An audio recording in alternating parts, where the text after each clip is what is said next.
I want to talk about how Michael Burry is getting ready for another squeeze on AMC and GameStop in this video. I also want to talk about how the shorts are already starting to turn on each other and how Trump is showing how manipulation works. Let's get right to the important stuff. Okay, so Michael Burry, who really has a Twitter account named Michael J. Burry, said the other day that we see bubbles. There are times when you can't do anything, and the best thing to do is not play. You may already know this, but Michael Burry is famous for shorting the home market in 2008 and being right about when the recession would start. Besides that, he bought GameStop for 2019 and 2020 so that he would be ready for the 2021 sneeze.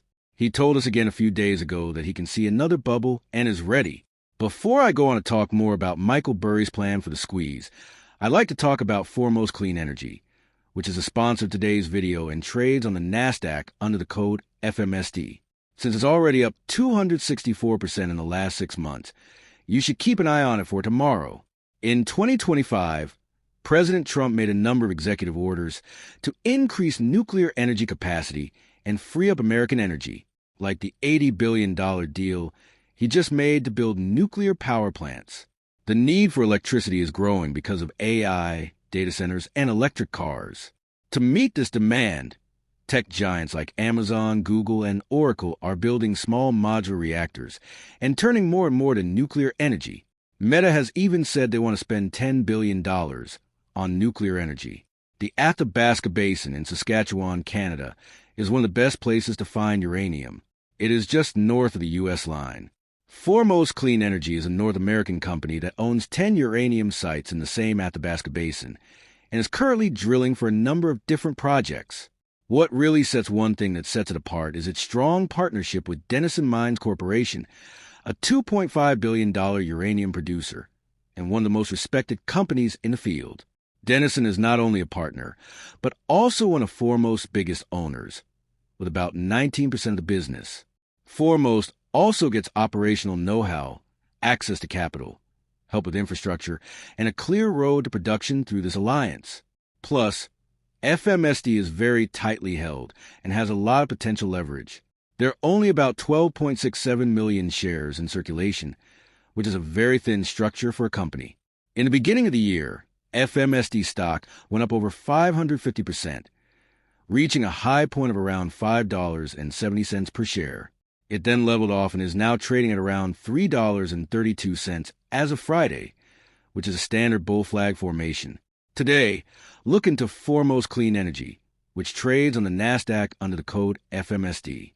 Besides that, this Greg account pointed out that Michael Burry had just come back to post about a bubble and changed his main picture to a group of apes. We can see that Michael Burry's main picture is, in fact, of apes if we go to his account. I think that Wall Street as a whole is mostly long on blue chip stocks and short on meme stocks. Stonks Batman put it all together in this tweet. The bubble that Michael Burry is talking about most likely has to do with AI and quantum.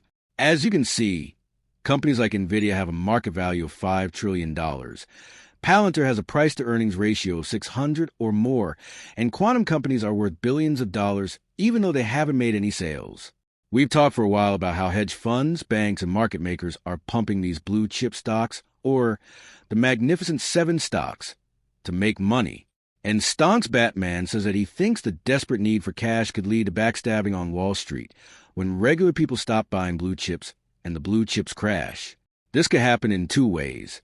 Either blue chips are squished even more so that people can get the cash they need to close out their short positions, or when the blue chips crash, the shorts are called on. Of course, that's because they won't have enough cash on hand to meet those margin calls and standards. X-Market News also said that Wall Street is already seeing backstabbing as hedge funds turn on each other because the SEC is looking into them.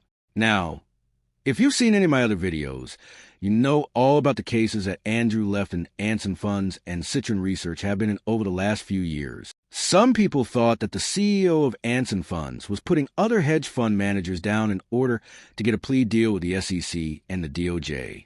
Anson Funds is now being sued by Citron Research and Andrew Left, who say the hedge fund lied to the SEC about payments during their trade probe. Even worse, they are already suing and countersuing each other, which means they are not only putting each other down, It won't be long before more and more hedge funds are blamed. They will probably also blame other hedge funds and hedge fund managers in order to get better deals from the SEC and DOJ. Besides that, I also want to talk about how President Trump is once again putting the stock market at risk and is planning some huge crackdowns. Let's start by listening to this short speech. When you told people good news in the past, the stock market would go up. The stock market would go up after you told people good news. When you tell people good news, the stock market goes down because, oh, that's terrible. People say, everything is okay, but it's terrible. The price of loans will go up. This makes them think that interest rates will go up because of it. What did you do? Things will be like they were before. There will be good news, and the stock markets will go up. That's Trump himself saying that stocks in the market as a whole seem to go down when good news is released these days. When, in fact, you should tell people good news and watch their stocks go up. Trump has said that he wants to return us to the good old days. So that things make sense, he's going to make some huge changes and crackdowns. This obviously goes hand in hand with what the White House shared or reposted a few days ago about how Trump is already putting the market at risk.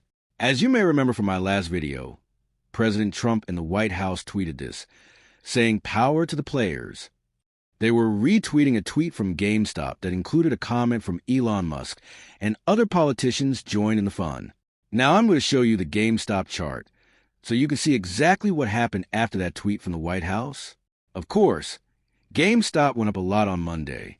It wasn't as much as you'd expect from a tweet from the White House or President Trump, but it was still a big jump from about $23 per share to about $24 to $25.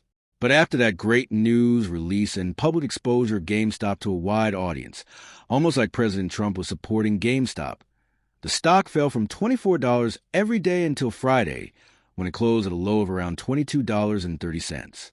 The stock price of GameStop dropped more than 10% after some great news, a great repeat, and a great statement from the president.